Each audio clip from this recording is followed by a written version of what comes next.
kailangan natin ng takip ng C2 o kaya ng hook. Tapos ito, bali ang sukat niya ay 2 and 1/4. Tapos yung tela niya, ito, sukat niya ay 4 and 3/8. Yan. Ganyan yan. Tapos ito, sukat niya ay 3 inches. Para naman to dito. Tapos kailangan din natin ito pang centerpiece. Saka isang ito. Tapos ito. Ito yung magiging resulta niya, guys. So ito, kailangan din natin ito. So unang gagawin natin is tatayin natin itong bilog nito. Tatayin natin buong paligid.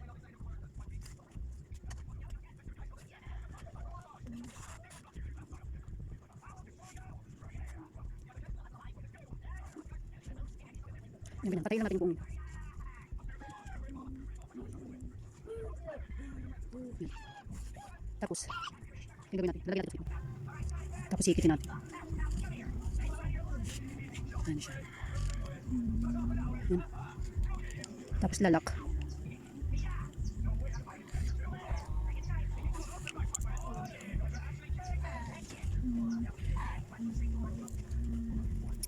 So, yan na guys.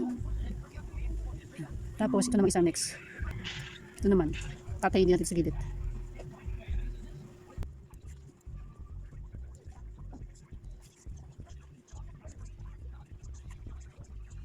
Yan na siya. Tulad ng ginawa natin.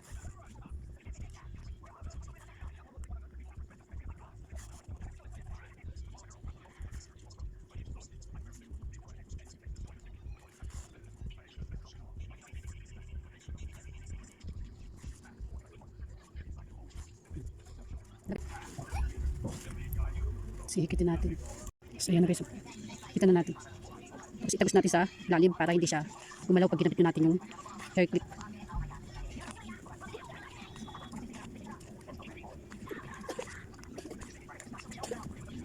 Okay naman sila. Tapos lock. Doon tayo sa ibabaw mag-lock.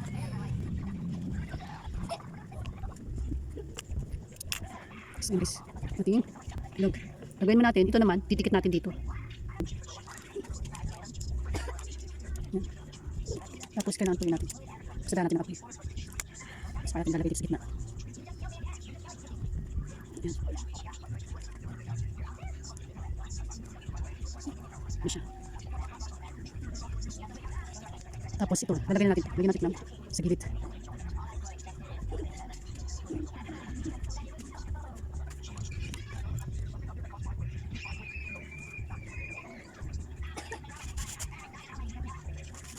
Tapos ito, lagyan natin.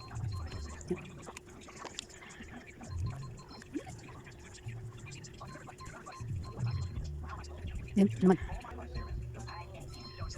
Tapos lagyan natin sa gitna. Tapos hawiin natin. Ang centerpiece siya.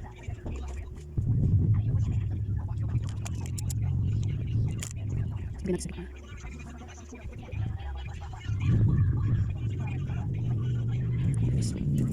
Ito naman. Meron tayo dito. Balik sukatin na natin. Kasi wala tayong libro dito. Meron tayong libro na nabili.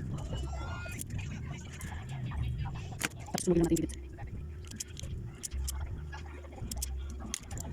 Okay na yan. Para hindi na siya magluto. Ayan. Tignan natin. Sabi lang siya.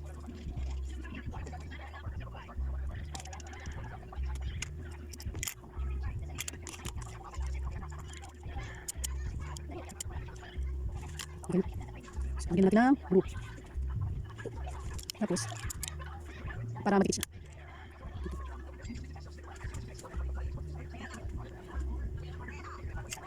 So yan guys, tapos na yung ating hat clip.